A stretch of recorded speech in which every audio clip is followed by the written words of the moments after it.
ملک کے سربراہوں کے پیسے اور جائیداد ملک سے باہر پڑی ہوتی ہے، جب ان کے اربوں ڈالرز کی پراپرٹی اور بینک بیلنسز آف شور اکاؤنٹس ہوتے ہیں، وہ کبھی اس ملک کی بہتری کے لیے فائدہ نہیں کرتے، وہ اپنے پیسے بچانے کے لیے کرتے ہیں۔ اور آج روس کے جو بڑے بڑے بزنس مین، جن کو اولیگارکس کہتے ہیں، جن کے پیسے پڑے ہوئے ہیں لنڈن اور جن کی پراپرٹیز ہیں وہاں، آج جب سے یہ جنگ شروع ہوئی ہے انہوں نے سب فریز کرنے شروع کر دیے، ضبط کرنے شروع کر دیے جو ان کے پیسے پڑے ہوئے ہیں، ان کے بزنس مین کے پیسے پڑے ہوئے ہیں مغربی بینکس میں اور مغربی کیپٹلز میں۔ تو اس لیے ہمارے ملک کی پالیسی آزاد ہو ہی نہیں سکتی۔ اور میں اپنی قوم کو آج کہنا چاہتا ہوں، آپ جب ووٹ ڈالیں تو یہ سمجھ جائیں کہ اگر اس ملک میں آپ آزاد فورن پالیسی چاہتے ہیں تو کبھی اس پارٹی کو ووٹ نہ ڈالیں جن کے سربراہ کے پیسے اور دولت اور جائیداد ملک سے باہر پڑی ہیں، وہ کبھی آزاد فورن پالیسی نہیں بنائیں گے۔ میں نے جتنے بھی دورے کیے، 2 چین کے بڑے امپورٹنٹ دورے تھے، اللہ کا کرم ہے کہ ہمارے ملک کو بھی عزت ملی اور پاکستان کے لیے انشاءاللہ وقت ثابت کرے گا بڑے زبردست۔ ہم نے دونوں جگہ بات چیت کی، خاص طور پہ چین پہ۔ جو روس میں ہم نے جانا تھا، اس لیے ہم نے جانا تھا کہ ہم نے 20 لاکھ ٹن گندم امپورٹ کر لی ہے روس سے۔ اور دوسری چیز، جو روس ایک ایسا ملک ہے جس میں میرے خیال میں دنیا کی 30% گیس ہے، تو آگے جس طرح پاکستان کی گیس کم ہو رہی ہے، ہم نے انشاءاللہ ان سے ہم نے جو معاہدے کیے ہیں کہ ان سے ہم گیس امپورٹ کریں گے۔ اور چین کے سامنے ابھی تھوڑی دیر کے بعد انشاءاللہ اس قوم کے سامنے آ جائے گا کہ جس طرح کے چین کے ساتھ ہمارے معاہدے ہوئے ہیں، اور خاص طور پہ سی پیک کا جو دوسرا فیز ہے۔ اب دوسری بات صرف میں نے مختصر کرنی تھی، اس سے پہلے میں جو ملک کے مسائل کے ہم نے حل سوچے، میں نے اور میری ٹیم نے، وہ آپ کے سامنے رکھوں گا۔ لیکن دوسری چیز ایک متنازع ایشو بنا ہوا ہے، اس کے اوپر تھوڑا شور مچا ہوا ہے کہ جی آزادی صحافت کے اوپر پابندی لگائی جا رہی ہے اور لوگوں کے منہ بند کیے جا رہے ہیں۔ میں پہلے آپ کو ایک چیز واضح کر دوں، پیکا لا، آپ سب کو یہ بتا دوں کہ یہ 2016 میں بنا تھا، اس پہ صرف ہم ترمیم کر رہے ہیں۔ جو سربراہ ملک کا جس نے کرپشن نہیں کی، جو ملک کا سربراہ ملک کے قانون نہیں توڑتا، اس کو کبھی آزاد صحافت سے، میڈیا سے کوئی خطرہ نہیں ہے۔ آج آپ اٹھا کے دیکھ لیں، پاکستان کے اخبار، میڈیا دیکھ لیں، تقریباً 70% خبریں ہمارے خلاف ہیں، ہمیں ان سے کوئی فرق نہیں پڑتا۔ لیکن یہ قانون کسی وجہ سے لے کے آئے ہیں۔ اس کی وجہ یہ ہے کہ پاکستان میں سوشل میڈیا کے اوپر اس طرح کا گند آ رہا ہے، اس طرح کی چیزیں آ رہی ہیں، چائلڈ پورنوگرافی آ رہی ہے، یعنی جو ہمارے اسلامک ویلیوز کی خلاف ورزی، ہمارے چھوڑے دنیا میں کسی بھی مہذب معاشرے میں اس طرح کی چیزیں نہیں آتی جو اب ہمارے سوشل میڈیا پہ آ رہی ہیں۔ میرے پاس ریکارڈ ہے اس وقت کہ 94,000 کیسز پڑے ہوئے ہیں ایف آئی اے کے پاس، جس کے اندر گھر کی عورتوں کو تنگ کیا ہوا ہے، ان کے خلاف، اور لوگوں کے گھر اجڑ رہے ہیں کیونکہ گند اچھال رہا ہے، فیک نیوز آ رہی ہے، تصویریں گندی دی جا رہی ہیں۔ ابھی تک صرف 38 کیسز کا فیصلہ ہوا ہے 94,000 کیسز میں سے۔ عام لوگوں کو تو چھوڑیں، پرائم منسٹر ایک ملک کو چھوڑیں کہ عمران خان ہے یا کوئی بھی ہے، اس کو بھی نہیں بخشا جا رہا۔ ایک صحافی نے 3 سال پہلے لکھا کہ جی عمران خان کی بیوی گھر سے چھوڑ کے چلی گئی ہے، اور جی عمران خان نے کوئی غلط غیر قانونی کام کیا بانی گالہ میں نے عدالت میں کیس کیا۔ 3 سال ہو گئے ہیں، پرائم منسٹر کو ابھی تک کوئی انصاف نہیں مل رہا۔ وہی پھر سے صحافی لکھتا ہے اب پھر کہ جی ان کی بیوی گھر چھوڑ کے چلی گئی ہیں۔ ملک کا پرائم منسٹر اگر اس سے یہ ہو سکتا ہے، اس طرح کا اس کے خلاف وہ عورتیں جن کا کوئی سیاست سے تعلق نہیں ہے، تو سوچیں باقی لوگوں کا یہاں کیا ہوگا. یہی صحافی جب اس نے نواز شریف کے دوسرے دور میں اس کے کرپشن پہ لکھا تھا، اس کو 3 دن اس نے بند کر کے ڈنڈے مارے تھے. ہم جا رہے ہیں قانونی طور پہ، اور یہ حال ہے کہ یہاں بھی یہ حال ہے کہ ہمارے ایک وزیر کے خلاف کسی خاتون نے لکھا، اس نے انگلینڈ میں جا کے انصاف لیا، ادھر اس کو فائن کیا گیا. اب مراد صحیح کے خلاف بات ہے، مراد صحیح سوچ رہے ہیں انگلینڈ میں قانون لے جا کے کیس کرنا. شوکت خانم کے اوپر ایک میڈیا ہاؤس جنگ گروپ، انہوں نے شوکت خانم کے اوپر لکھا کہ شوکت خانم کا جو پیسہ ہے وہ تحریک انصاف کو جا رہا ہے. اتنی بھی زحمت نہیں کی کہ کم از کم شوکت خانم سے پوچھ تو لیتے، ان کا ورژن تو لے لیتے کہ کیسے چیک جو شوکت خانم ہے وہ تحریک انصاف کے اوپر جا رہا ہے. اب شوکت خانم پہلے ہی ایک نون لیگ نے حنیف عباسی نے شوکت خانم کے اوپر اسی طرح کہا تھا کہ پیسہ چوری ہو رہا ہے. وہ کیس 10 سال ہو گئے ہیں، وہ لوور کورٹ سے جیت چکی ہے شوکت خانم، 10 سال کے بعد بھی انصاف نہیں. تو اب شوکت خانم انگلینڈ میں جدھر رجسٹرڈ چیریٹی ہے اور امریکہ میں ادھر کیس کرنے جا رہی ہے اسی جنگ گروپ کے اوپر. تو کہنے کا میرا مقصد یہ ہے کہ یہ تو دنیا میں کہیں بھی نہیں ہوتا. آزادی صحافت کے نام پہ یا مافیاز بیٹھ کے بلیک میل کر رہے ہیں، ان کے ایجنڈے کچھ اور ہیں، یا ایسے صحافی بیٹھے ہیں جو پیسے لے کے یہ ساری گند اچھال رہے ہیں، بلیک میل کر رہے ہیں گورنمنٹ کے اوپر. میں نے آپ کو کہا کہ ساری زندگی میں نے تنقید دیکھی ہے. میں کرکٹ کیپٹن سے مجھے تنقید ہوتی تھی.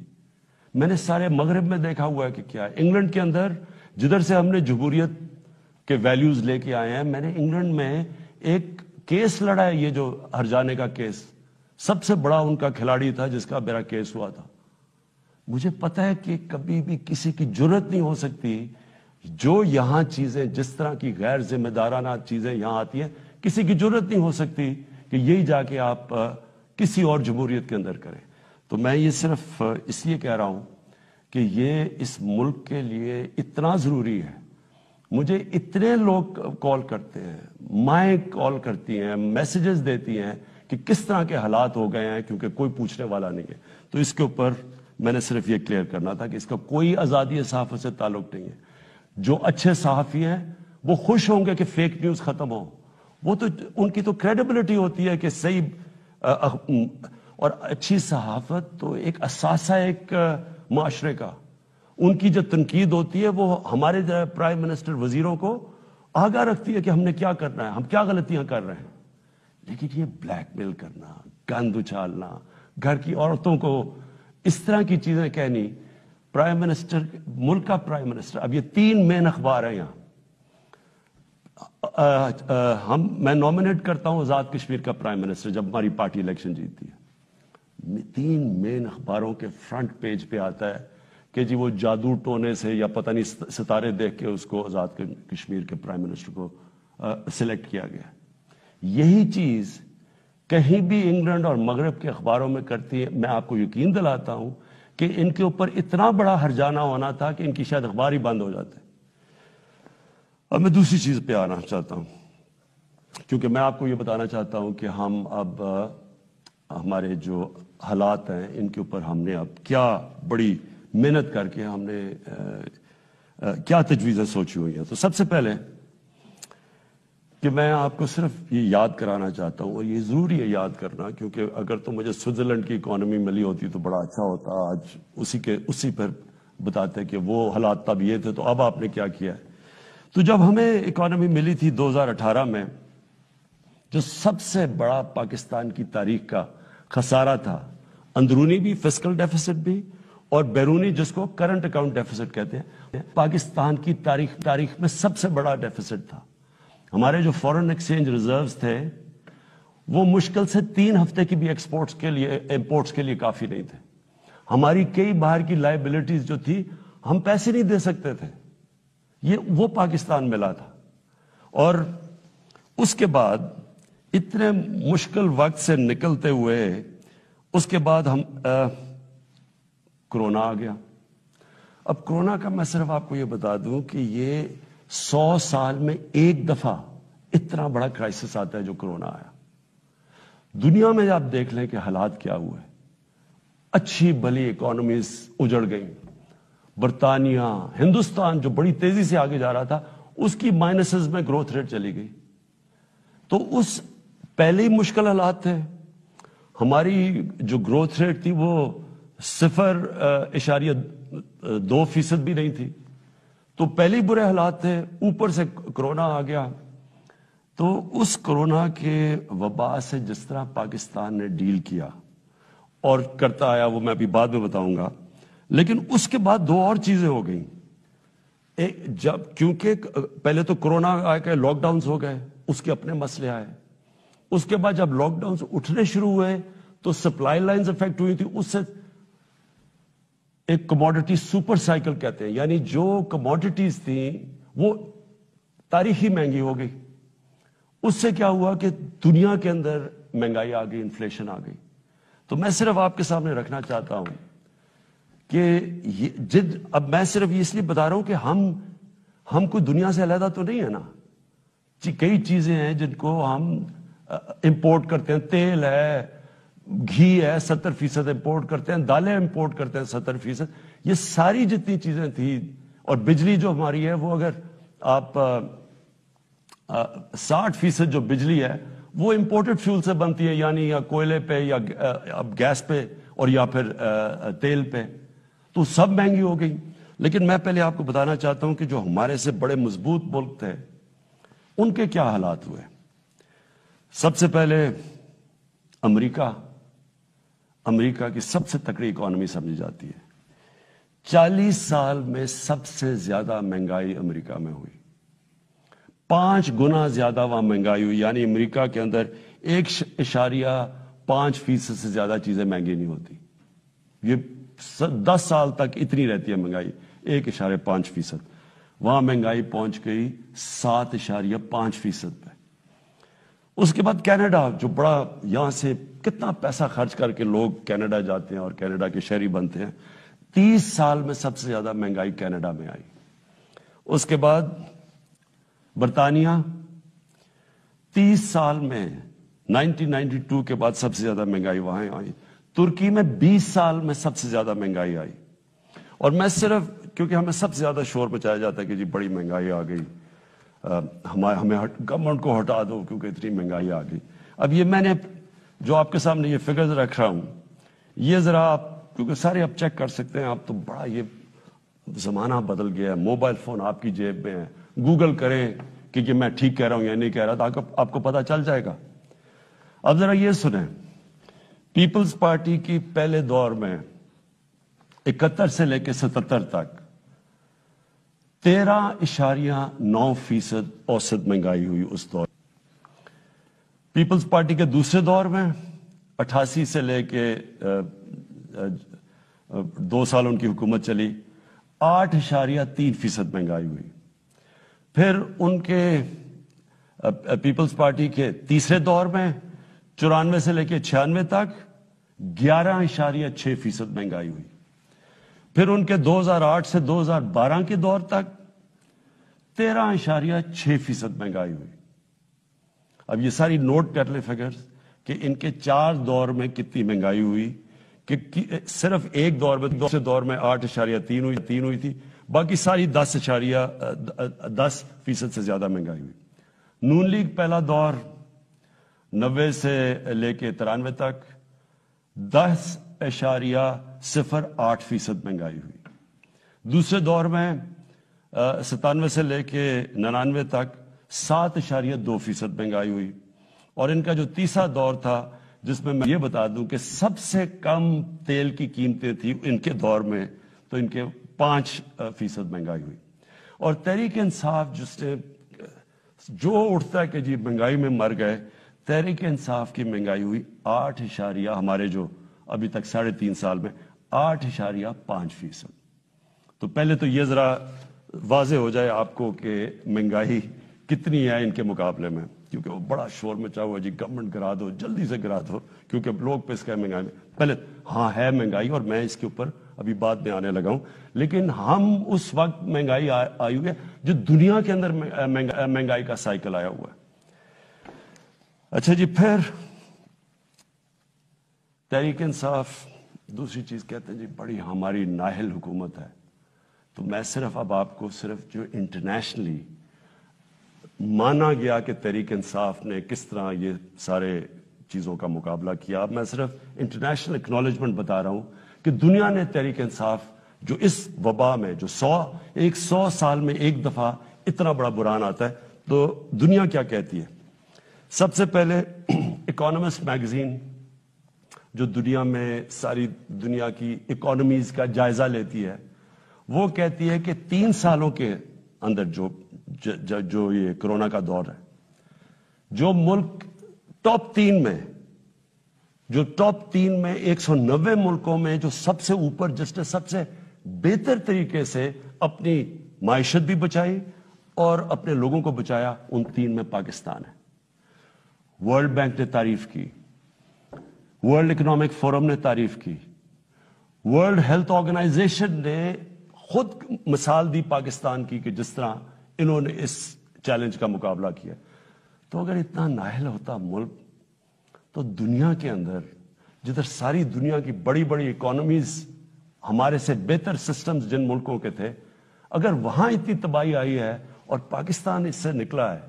بل گیٹس جب ابھی مجھے ملنے آئے تو انہوں نے خاص پوچھا کہ کیا آپ نے قدم اٹھائے تھے کہ آپ اتنے بڑے چیلنج سے آپ اتنی بہتر نکلے. وہ باقاعدہ NCOC جدھر سے ہمارا سارا یہ کنٹرول ہم کرتے تھے، باقاعدہ وہاں گئے، انہوں نے تعریفیں کی اور پھر یہ بھی تعریف کی کہ ایک طرف ہم کرونا سے لڑ رہے تھے اور دوسری طرف اب پچھلے سارے سال میں کوئی پاکستان میں پولیو کا کیس نہیں ہوا. تو یہ اگر حکومت اتنی نااہل تھی. پھر اس کے بعد جو ہمارا احساس پروگرام ہے، احساس پروگرام کو ورلڈ بینک نے دنیا کے 4 ٹاپ پروگرامز کے اندر کہا گیا کہ جو سب سے بہترین احساس پروگرام تھا اس مشکل وقت میں، جنہوں نے لوگوں کے لیے آسانیاں پیدا کری، وہ تھا.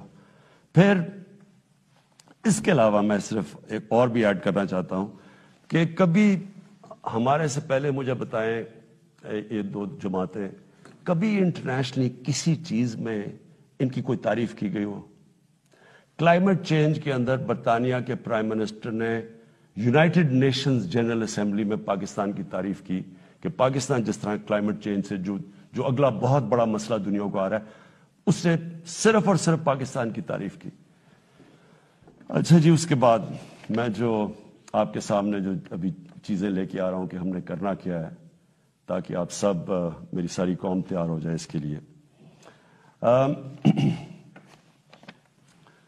اب اس سچویشن کے اندر اب میں ذرا آپ کو بتاؤں کہ ایک طرف اکانومی کا برا حال تھا، پھر اوپر سے کرونا آ گئی، پھر وہ ایک کے اندر قیمتیں چڑھ گئیں، اور پھر افغانستان کا کرائسس آ گیا. افغانستان میں کیا ہوا تھا؟ افغانستان میں لوگوں نے پینک کر کے ڈالر خریدنے شروع کر دیے.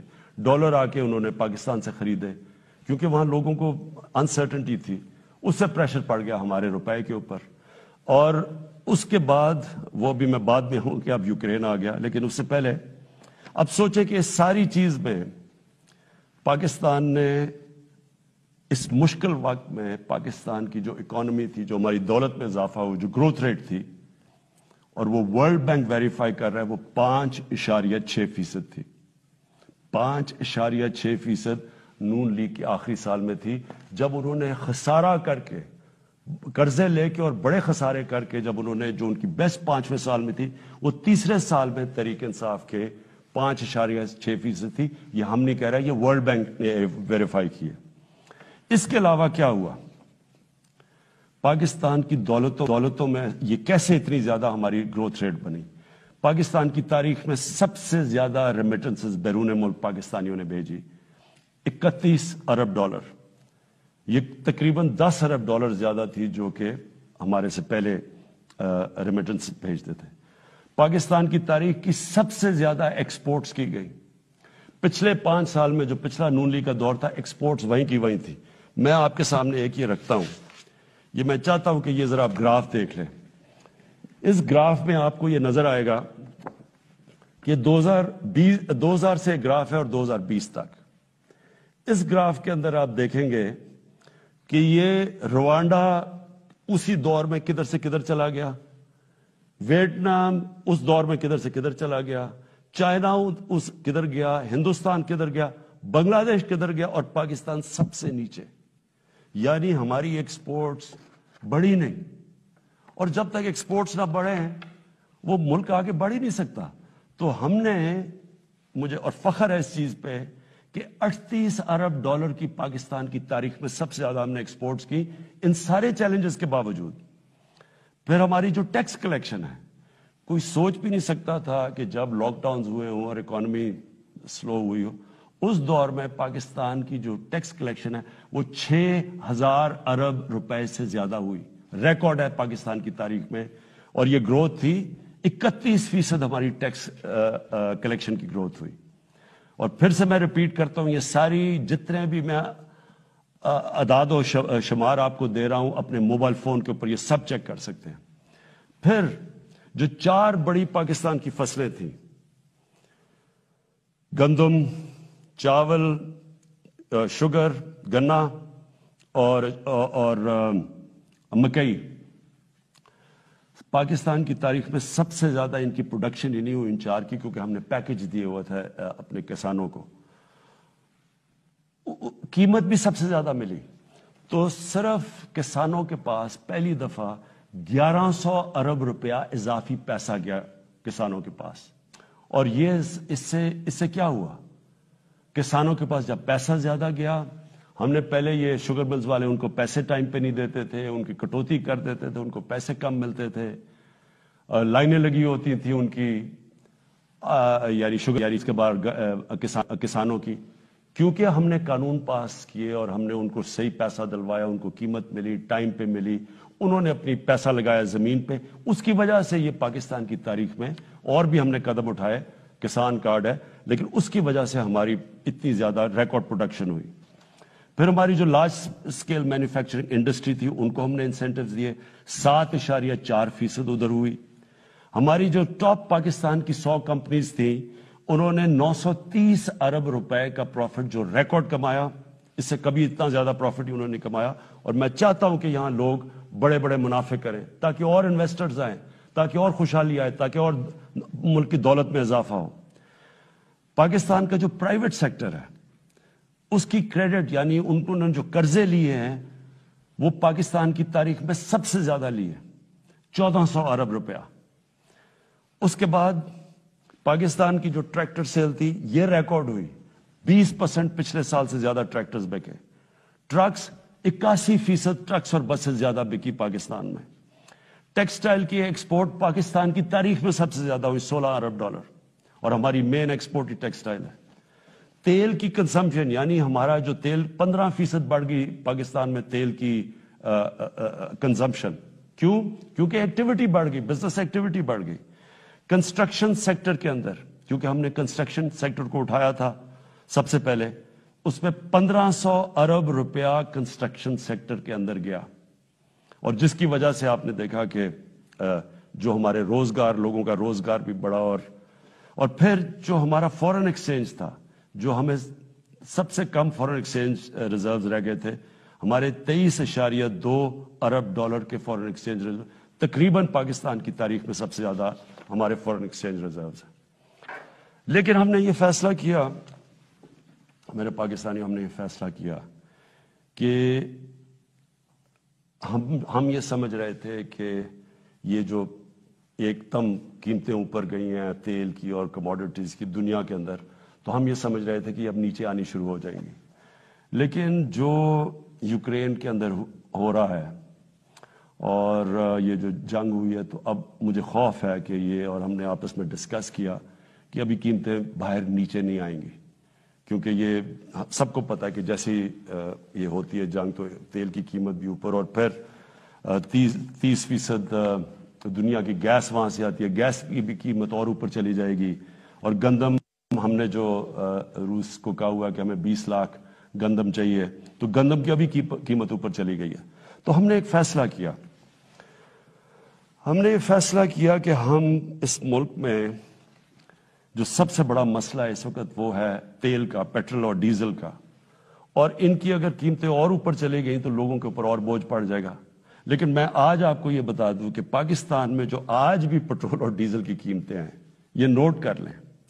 جب اپوزیشن والے یہ کہتے ہیں کہ جی وہ ہو بڑا مہنگا ہو گیا پٹرول اور ڈیزل، مجھے ذرا یہ بتائیں کہ وہ ان کے پاس اس کا کیا حال ہے؟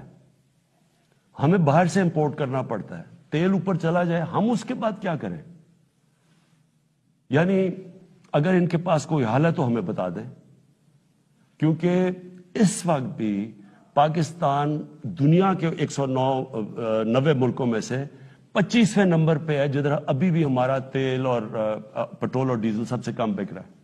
میں آپ کو ذرا بتا دوں کہ ترکی میں اس وقت ہمارا پاکستان میں 160 روپے